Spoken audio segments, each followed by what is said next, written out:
Breaking news ఆడతనానికి కలంకం తెచ్చిందో మహిళ కూతురు వయసున్న బాలికపై తన కన్న కొడుకుతో అత్యాచారం చేయించింది. నెల్లూరు జిల్లా పాతమిట్టపాలెంలో జరిగింది ఘటన. 10వ తరగతి చదువుతున్న మైనర్ బాలికపై పెంచలయ్య అనే యువకుడు అత్యాచారానికి పాల్పడ్డాడు. దానికి అతని తల్లే సహకారం అందించినట్లు బాలిక తల్లిదండ్రులు ఆరోపిస్తున్నారు. పోలీసులకు ఫిర్యాదు చేయగా కేసు నమోదు చేసి పెంచలయ్యను అరెస్టు చేశారు. అతని తల్లిపై కూడా కేసు నమోదు చేసి దర్యాప్తు చేస్తున్నారు.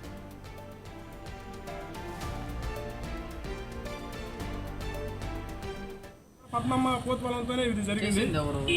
గోడ పద్మమ్మ కొడుకు గోడ పెంచిలే చేశారు దీన్ని. ఈ విషయం అధికారుల దృష్టికి తీసుకొచ్చామయ్యా. ఇప్పుడు ఆ అమ్మాయిని అయితే వీలైనంత వరకు తప్పించారని చెప్పి మాకు బాధగా ఉంది. ఇది నాకు బాధాకరమైన విషయమైనా కూడా ఇప్పుడు నా బిడ్డ విషయం ఇదంతా తెలిసినా కూడా నా బిడ్డ విషయం నాకు చిన్న బాధగా లేదు. ఎందుకంటే నా బిడ్డకి ఎంత పబ్లిక్ అయినాక నా బిడ్డ జీవితం ఏమవుతుందని చెప్పేసి. అయినా ఇంకో ఇలాంటి ప్రదర్శన మళ్ళీ ఇంకొకసారి రిఫ్లెక్ట్ అవ్వకుండా ఇంకొక బిడ్డకి అన్యాయం జరగకుండా ఇంకొక బిడ్డలు ఇలా నా బిడ్డలలాగా ఇంకొకరి బిడ్డలు ఈ విధంగా అయిపోకంటాయా. ఈ తల్లిని ఈ కొడుకుని గట్టిగా నిర్ణయం తీసుకొని మాకు న్యాయం చేయాలయ్యా. గొడవలు అయితే మాకు వాళ్ళకి ఎటువంటి గొడవలు లేవయ్యా. ఈ బిడ్డని ఈ విధంగా అన్యాయం చేశారని చెప్పి ఇదేనయ్యా మా బాధ. మా బిడ్డని పాడు చేసి అత్యాచారం చేశాడయ్యా. మిట్టపాలెంలో ఈ మైనర్ బాలిక పైన అదే గ్రామానికి చెందినటువంటి వ్యక్తి వాళ్ళకి దూరపు బంధువు అతనిపై ఆమె పైన అమ్మాయి పైన అత్యాచారం చేశారని చెప్పి మాకు రిపోర్ట్ వచ్చింది. దానిపైన కేసు నమోదు చేయడం జరిగింది. డిఎస్పీ గారు దర్యాప్తు చేశారు. దర్యాప్తు చేసి అతను కూడా కస్టడీకి తీసుకొని అరెస్ట్ చేసి రిమాండ్కి పంపించడం జరిగింది. దీనిపైన దర్యాప్తు జరుగుతూ ఉంది.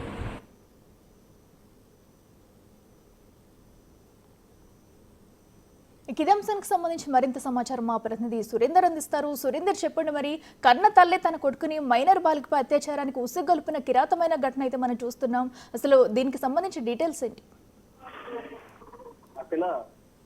నెల్లూరులోనే పాతమిట్టపాలెంలో దారుణ ఘటన చోటు చేసుకుంది. ఏదైతే 10వ తరగతి చదివే బాలిక పైన పెంచలయ్య అనే యువకుడు అత్యాచారానికి పాల్పడ్డాగని బాలిక తండ్రి ఇచ్చినటువంటి ఫిర్యాదు మేరకు ఈ యొక్క ఘటన కూడా ఆలస్యంగా వెలుగులోకి వచ్చింది. ఏదైతే ఆ యువకుడు తల్లి సహకారంతోనే అత్యాచారం చేసినట్లు బాలిక తల్లిదండ్రులు కూడా ఆరోపిస్తున్నారు. దాదాపుగా సంవత్సరం నుంచి పలుమార్లు అత్యాచారం చేసినట్లు కూడా ఇటు తల్లిదండ్రులు ఆరోపిస్తున్నటువంటి పరిస్థితి ఉంది. ఈ ఘటనపై బాలిక తల్లిదండ్రులు పోలీసులకు కూడా ఫిర్యాదు చేయడం జరిగింది. ఫిర్యాదు చేసిన తర్వాత ఈ యొక్క ఘటన అయితే బయటకు వచ్చింది. ఈ యొక్క ఫిర్యాదులో కూడా పెంచలయ్య అనే యువకుడు ఈ యొక్క గత సంవత్సరం నుంచి ఆ అమ్మాయి వాళ్ళ కూతురు పైన అత్యాచారానికి పాల్పడుతున్నాడని, పలుసార్లు అత్యాచారానికి కూడా చేశాడని కూడా ఇప్పుడు ఫిర్యాదులో పేర్కొనడం జరిగింది. దీని ప్రకారం పోలీసులు కూడా ఆ యొక్క ఫిర్యాదు మేరకు పోలీసులు కూడా కేసు నమోదు చేయడం జరిగింది. ఇటు పోలీసులు కూడా ఏదైతే ఆ పాతమిట్టపాలెంలో మైనర్ బాలిక పైన అదే గ్రామానికి చెందినటువంటి దూరపు బంధువు అత్యాచారం చేశారని కూడా రిపోర్ట్ ఇచ్చారని చెప్పి పోలీసులు కూడా చెప్పడం జరిగింది. దీని ప్రకారమే ఆ రిపోర్ట్ ప్రకారం కూడా కేసు నమోదు చేశామని,